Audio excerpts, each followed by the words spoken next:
नमस्ते, मैं जितेंद्र स्वागत करती हूँ आपके अपने YouTube channel synergy heart institute में। आज मैं आपके लिए लेके आई हूँ हेल्दी लाइफस्टाइल जीने का सीक्रेट, जो कि है हमारी डाइट। डेली रूटीन में हमें क्या डाइट फॉलो करनी चाहिए, इसकी जानकारी देने के लिए आज हमारे साथ में है डाइटिशियन ज्योति कुमावत।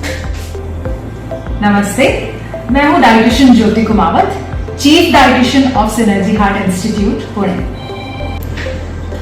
मैं जानना चाहती हूँ कि हमें हमेशा फिट रहने के लिए कौन सी डाइट फॉलो करनी चाहिए। सो बेसिकली फिट रहने के लिए बहुत इंपॉर्टेंट है nutrients, because nutrition is all about science of nutrients. So आपकी प्लेट में सारे फूड ग्रुप्स होना बहुत बहुत जरूरी है, जैसे अनाज हो गए, दाल हो गई, फ्रूट्स हो गए, वेजिटेबल्स हो गई, मीट, डेयरी, एग ये हो गया, डेयरी प्रोडक्ट्स हो गए, फैट्स एंड ऑयल्स हो गया। सबका एक राइट प्रपोर्शन में आपकी प्लेट में इंक्लूडेड होना बहुत जरूरी है। अगर आपकी डाइट में ये सारे न्यूट्रिएंट बैलेंस हैं तो डेफिनेटली आपको फिट रहने से कोई नहीं रोक सकता। मैम, आजकल डाइजेशन के काफ़ी इश्यूज रहते हैं, लोगों को एसिडिटी की बहुत प्रॉब्लम रहती है, तो हम हमारी डाइट में क्या क्या चेंजेस कर सकते हैं जिससे लोगों को इससे राहत मिल सके।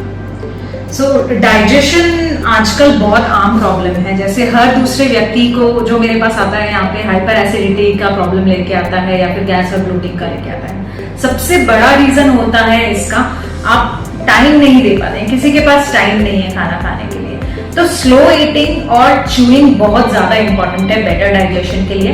कहते हैं ना 32 बार चबाना चाहिए एक कोर को या फिर एक घास को, तो वो बहुत ज्यादा इंपॉर्टेंट है। क्यों इंपॉर्टेंट है? अगर आप जितना अच्छे से बारीकी से एक घास को चबाएंगे या खाने को चबाएंगे, उसके न्यूट्रिएंट्स उतने ही अच्छे से एब्जॉर्ब होंगे। अगर डाइजेशन आपका प्रॉपर नहीं होगा, दैट मीन्स कि आप बहुत फास्ट खाना खा रहे हैं। अगर फास्ट खा रहे हैं तो डेफिनेटली डाइजेस्टिव सिस्टम को इतना टाइम ही नहीं मिलता है कि वो सारे न्यूट्रिएंट्स को डाइजेस्ट कर सके या एब्जॉर्ब कर सके। तो सबसे बड़ा या फर्स्ट सोल्यूशन इसका है कि धीरे धीरे आपको चबा चबा कर खाना है। एक घास को कम से कम 32 बार आपको चबाना ही है और आराम से टाइम लेकर फोकस करके खाइए। I call it food meditation या फिर फूडिटेशन। जब आप खाना खा रहे हैं तो फोकस कीजिए कि आप क्या खा रहे हैं, ताकि उसके जो न्यूट्रिएंट्स हैं उनके बेनिफिट्स आपको उतने अच्छे से मिल सके। मैम, आप हमें ये भी बताइए कि फूड इंटेक करने का बेस्ट टाइम क्या होता है, हमें कितने बजे खाना खाना चाहिए रेगुलर डेली रूटीन के अंदर। तो हमारी बॉडी की एक क्लॉक होती है जिसको कहते हैं सर्काडियन रिदम, जो कि सूर्य की किरणों के हिसाब से चलती है। जैसे आपने नोटिस किया होगा, जब हम सुबह उठते हैं तो बहुत एक्टिव होते हैं, जैसे ही दिन ढलता जाता है, सूर्य की किरणें कम होती है, हमारी एनर्जी भी लो होती जाती है। सेम केस है मेटाबॉलिज्म के साथ में। तो मेटाबॉलिज्म सुबह के टाइम पे बहुत हाई एक्टिव रहता है, बट जैसे जैसे सूरज ढलता है हमारा मेटाबॉलिज्म भी कमजोर होता है। तो खाना भी हमें उसी हिसाब से खाना चाहिए। जब हमारा मेटाबॉलिज्म पीक पे है या हाई है मॉर्निंग के टाइम पे, तब हमें हैवी मील लेना चाहिए।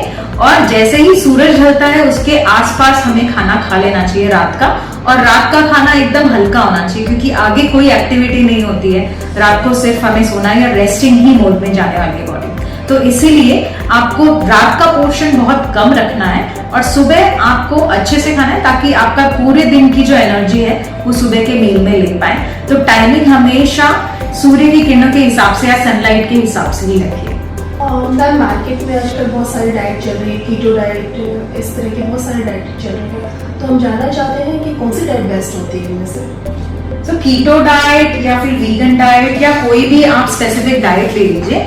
ये डाइट्स बनाने का पर्पस ये था कि मेडिकली किसी पर्टिकुलर कंडीशंस के लिए इनको बनाया गया था। बट अभी कैसा ट्रेंड चल रहा है कि हर कोई इनको यूज करने लगा है। तो अगर ये प्रॉपरली मतलब न्यूट्रिशनिस्ट या एक्सपर्ट की गाइडेंस के अंडर की जाए तो फिर भी की जा सकती है। बट जनरल पॉपुलेशन खुद से ये क्रैश डाइट्स ट्राई ना करें, उसकी वजह से इनको न्यूट्रिएंट डेफिशिएंसी हो सकती है, पोषक तत्वों की कमी हो सकती है और उसकी वजह से आपको हेल्थ डिजीजेस भी हो सकती है। तो बेटर आप ये क्रैश डाइट्स अवॉइड करें। अगर आपको ट्राई करनी ही है तो एक्सपर्ट की गाइडेंस के अंडर आप ट्राई कर सकते हैं। बट सबसे बैलेंस्ड जो बेस्ट डाइट है वो है एक बैलेंस्ड डाइट। आपकी प्लेट में सारे न्यूट्रिएंट्स हैं और रेनबो डाइट है, सारे कलर से सब फूड प्रोडक्ट्स के, वो आपके लिए सबसे बेस्ट डाइट है।